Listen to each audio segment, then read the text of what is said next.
At her home, Maxie and Felicia discuss the terms of Felicia helping Maxie with her debt and paying her back when deception is in the green again.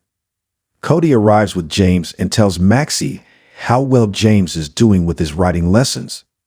James loves them. They are his favorite part of the week. Cody has brought a toolkit because James told him about the troubles putting Georgie's desk together. Maxie insists to Cody he doesn't have to do this, but he doesn't mind. Later, James and Cody come out from Georgie's room and the boy wants Maxie to see the desk he and Cody put together. He drags his mom off, and Felicia thanks Cody for giving James so much attention. Cody says James is really good with horses and will be a great rider someday. Felicia has a history with horses and says it runs in her family. James and Maxie return, and Maxie thanks Cody for putting the desk together. James says they did an awesome job and they high-five. James tells Cody he has another job for them as the cabinet in the kitchen is loose, plus the front door squeaks, and he could build him a treehouse.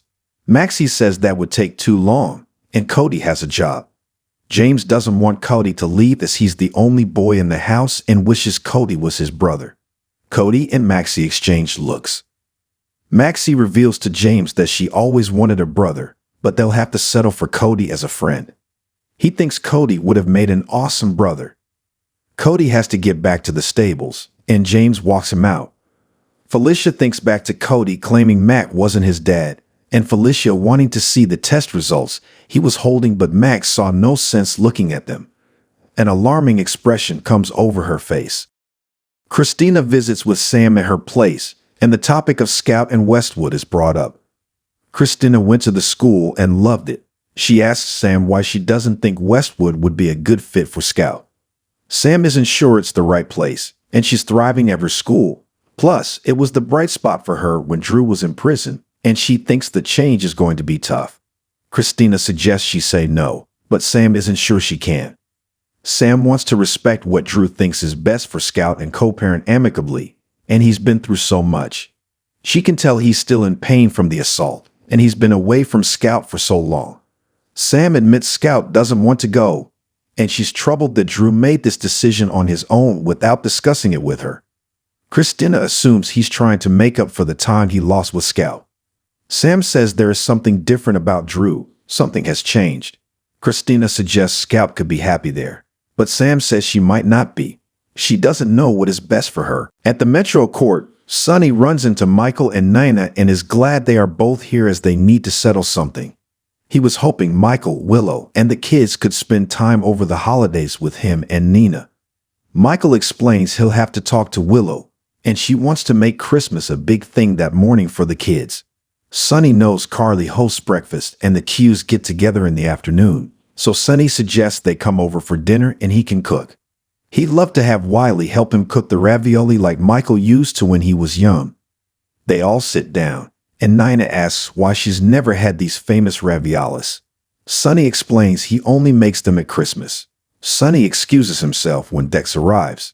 Michael asks what Nina is trying to pull, using Sonny to get around him. Nina insists she didn't put Sonny up to anything, and Sonny isn't easily manipulated as he knows. She notes Wiley and Amelia are family, so of course Sonny wants to spend time with his grandchildren. She says they are family, so his ability to police her behavior isn't going to go as easily as he hopes. She says she has done everything he's asked. What more does he want? He wants to expose her, but that will cause more pain, so she has to pay. Nina asks, "What if I don't want to pay?" Meanwhile, Dex tells Sonny they've heard from Pikeman and they want to meet with him. He thanks Dex for the message. Sonny gets back to the table to find things tense and asks what is going on here. He asks why there is tension. Nina says there isn't. She was just asking Michael what he was getting Wiley so they don't repeat gifts. Sonny wants to give Wiley some Yankee tickets to create new memories. Michael has to get going, and he says he hopes to see him at Christmas and walks off. Sonny asks if Nina is okay. Nina assures Sonny that she's okay, and the prospect of having the family over for Christmas sounds wonderful. Sonny knows it's still tense between her and Michael. She says he doesn't have to apologize, but he wants to know he appreciates her being patient with him. Ava returns home to Windermere where her butler Giles welcomes her and makes her a martini. She thinks back to Sonny warning her she could be a suspect in Austin's murder. Just then, Danny drops by to see Ava. She assumes he's here on official business, and he is. He asks when she last saw Austin Gatlin Holt. She asks what is going on with Austin, and Dan says he's dead, and assumes she already knows by her not surprised demeanor. Dan reveals the details of Austin's death, and he's been asked to work with the Pautalk police on this case. She notes a lot of people knew Austin, but he points out that only she was kidnapped by Mason. Dan asks when she last saw Austin, and she says it was at her gallery 2 days before Thanksgiving. He left, and she worked late. Danny assumes the cameras will give her an alibi, but she explains she left out the back, and that camera has been down. Dant is sure the Pautalk police will have questions for her. She says she'll be sure to have her lawyer with her. Dant departs. After Dant leaves, Ava looks through her mail. She finds a letter addressed to her. It simply says, "You're welcome." Inside the folded letter is a Polaroid of Austin's dead body. Dant returns home and finds Sam thinking alone. He asks what is going on. Sam says she and Drew may have hit their first co-parenting snag. Molly runs into Willow in the park enjoying time with Amelia. Willow invites her to join them. Molly is taken with Amelia. It's Willow's day off, and she wanted to take advantage of this time with Amelia, as there is something special about them when they are babies. Molly thinks she's intruding, but Willow asked her to join them.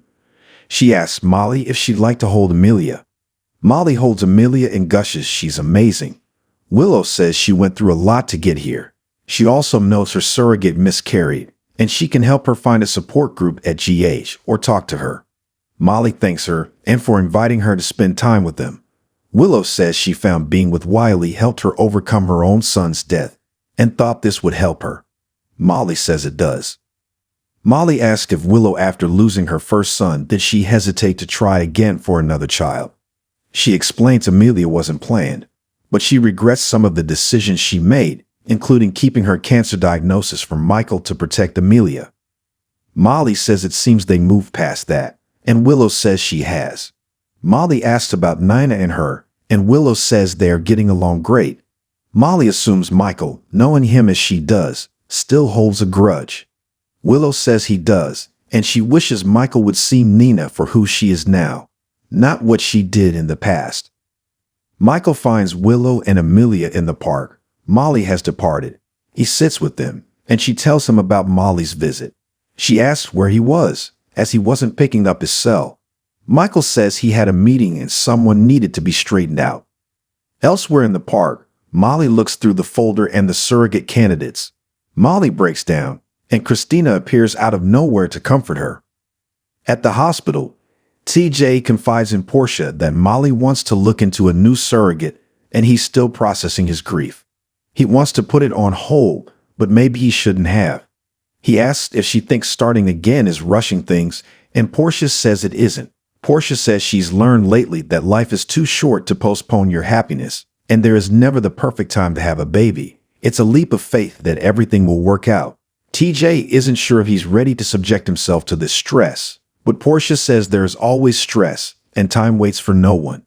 He thanks her for the advice, and she wishes him luck with whatever she decides. On the next General Hospital, Carly has an interesting encounter. Sonny's offered a proposition. Ava shares something with Nina. Brooke Lynn cracks under family pressure. Christina tries to comfort Molly.